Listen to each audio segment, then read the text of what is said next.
What's going on, everyone? It's Jeremy. I finally got my mountain train tunnel finished. We'll do a quick run through. There's our tunnel with our train. Let's see how we got there. I'll start off with maybe about 60% done and take you through it. We'll come back and we'll take a closer look, especially at that waterfall, which I really like. All right, here we are. So we've got this mountain done, except it looks just too plain for me, even though there's a lot of color, contrast colors, blending colors going on here. Get up close, you can kind of see. I think I'm going to do a little bit more rock work eventually. I really like the way my waterfall turned out, mixing those different blue colors. Coming back here, I think it looks a little bit better. Yeah, the water doesn't look too bad either. But I think we need to add some foliage. I think I've got 2 or 3 times this in the drawers back here. So I think that's my next step before I call this complete. Now this, you kind of see in through there. This isn't the entire mountain. I've still got to make another base plate and a half. So basically at least another this much that's going to connect onto this high side, which you can kind of see in there. And that's going to be the mountain backdrop of my farm that it's going to have a waterfall on the back and basically lead down here to a creek that goes through the middle of my Lego City display. Got our Monkey Kid display set, partial set. The rest of it's way up here. I'm not going to use that. You see, I've been piecing it out and using parts from that. I'm just using these 2 segments. It's because I wanted this waterfall section. That was really the biggest reason I bought this set, was to make something like this. But let's take a look and see what this looks like with all the foliage on it, because when you look at it like this, it does look pretty good. I think a lot of people would be very content with it. I'm not.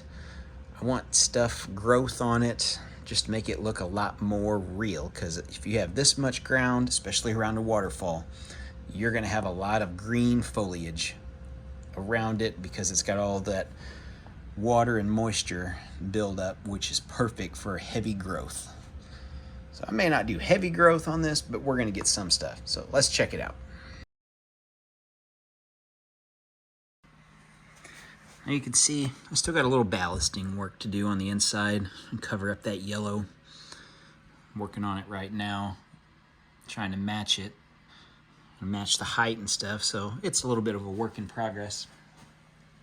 That Monkey Kid set, it integrated really well. Well, it's only about half of it, but I just didn't want to go too big, and some of it wasn't going to fit right, especially when you get in there to some of the water features, like right in there. This does open up still, just like the original set. I just left it exactly the same. And we got my waterfall.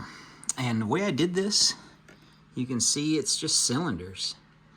Either the cones and the regular cylinders are just kind of stacked and separated, and clear, dark, and then the light trans.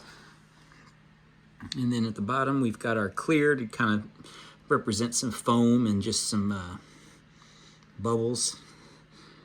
And then we go down, and eventually I'll have my creek. It'll come down. The way I've got it on the table, I've got it turned opposite, so it's going to be a full 360 to where you'll have to stand over there to see it. And then my whole farm will be on this table to where I think the barn is going to sit right here up against it once I flip this whole thing around. Let's see. I think I did go overboard. I said I wouldn't, but then I did. I went overboard with the foliage. I just had too much fun with it. The little trees, plants, all different plants, colors. I even integrated some of the other pieces from this Monkey Kid set. That's one of them. It's my own little custom tree here, trying to make it just something different.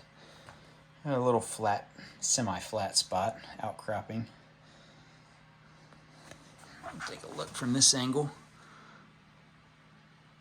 It's pretty tall. Then I didn't want to just stop it on this side like I did on the other, where it's just flat. I'll come back over here and show you. Yeah, see, it's just flat. I did that only because my city's gonna be kind of up against it. So I wanted to add just a little bit more, and I did that with the intention of maybe, possibly, integrating that, the Vestas wind turbine, maybe integrating that little mountain piece back there into this down here once I flip this around. Maybe. We'll have to see on spacing. Now, here's our train. Like I said, this is 9-volt track. If you guys didn't see that, it's hard to tell. You can really tell when you get down here and look at the coloration difference. I don't care, it doesn't matter to me. If I really didn't show you zoom in, it's hard to tell, even right here. But here's my 9-volt train. This came out in the early 2000s. I'll do a quick little video on that maybe. I've got the magazine, the catalog, where you could choose the color and stuff on it. But you can see my ballasting. Get under there. Just plates to do these curves. I've still got to do more inside ballasting. I ran out of those, and I ran out of the 1x1, so I've got a little bit more curve work to do. It's overall 99.9% done. Just a couple little tiny things there, and then some little ballasting on the other side. Now, moving this around, you can see the crack. So when I made this, it's 1, 2, 3, 4 regular base plates, and then this half base plate. You can see the coloration difference.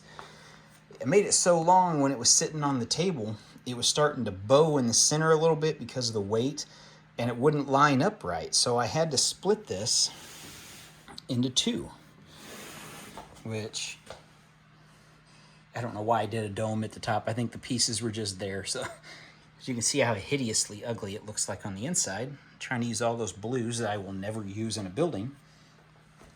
And you can see the other side. Get in there. Yeah. If I wanted to do some kind of cave, I did leave that open for that. I don't think I will. But yeah, there's that. So if we move these back together, it really, without putting the tracks and locking the tracks in, it really blends pretty seamlessly. I mean, now it doesn't, but like having some of these lines. One of the biggest things, I don't like how other people make their mountains and they just use light or dark bluish gray. That's it. No coloration difference, when in reality, yeah, we have dirt, we have dark brown, we have light, we have green.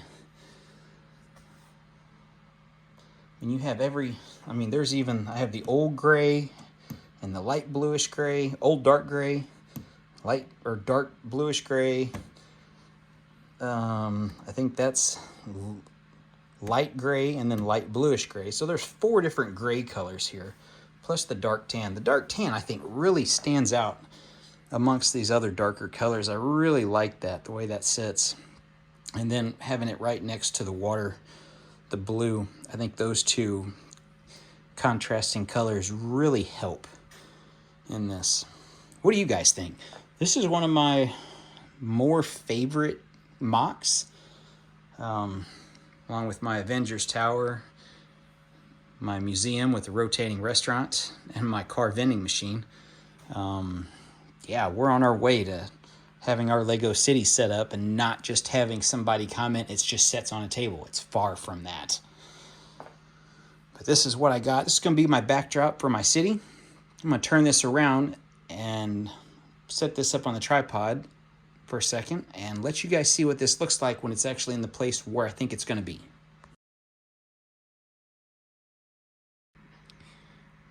Okay, Now this is how it's actually going to sit, just like this. This is the hideous back, which I did very, very little work on. You can see I just kind of blocked it off because you're not going to see it from this angle for the most part. You can see the crack there because the tracks aren't locked in yet, so it's still a little bit. The back of the Monkey Kid set, it's open. I think I might try to just do some walling on this with just straight up wall, just to kind of cover up some of the holes. I think that might look a little better. Oh, I do have a little cave right in here. Doesn't go anywhere, but there is a little cave. And we got that kind of a cave area right above the train tunnel. But you can see all the way down through there. That looks pretty good. Once I get that yellow covered up, then there's our view. Now, let's come all the way around. You see my ballasting trains. See the city. Now this is how it's going to sit. See my Iron Man art? This is where it's going to sit. Now, all this space here up is going to be the farm. I'm going to have the train come down, probably turn right here, right near where that other extra table is, and then go down over to the back side and go around the red skyscraper there. You see the barn's just sitting there. It's just out of the way for a while. And then come back. So I'm not going to have a huge track, but I have a decent track. But that is all I've got for today. Finally get this thing done. Finally get it off of my build table to where I can start working on something else. And then maybe start doing some road plates on this. So I'm ready to get this Lego City up and going before I got to start dusting it. Anyway, thanks for watching, guys. I hope you guys like this. This is one of my more favorite builds. Came out pretty good. I think I could have done a little bit better, but I think the hardest thing with doing mocks for me is starting. Once I start and then I get going, then I'm good. But just that mental block of, how am I going to do this? Let's try this. Mental block. Oh, I don't like that. Oh, that works. That works. Okay, I'll do this. I'll do that. And then I'm off and going. But really like the way that turned out. That waterfall, I'm really curious. So now you can see, basically, if you follow that tape line down, or the crack, I'm going to have a creek going all the way down through here to the edge. The train will cross over it. The roads, I'll make a little bridge and cross over it. It'll run right beside my farm. That's the plan. We'll see how it goes. I'll see you in the next video, guys. Thanks for watching. Let me know if you guys think I should change or add anything.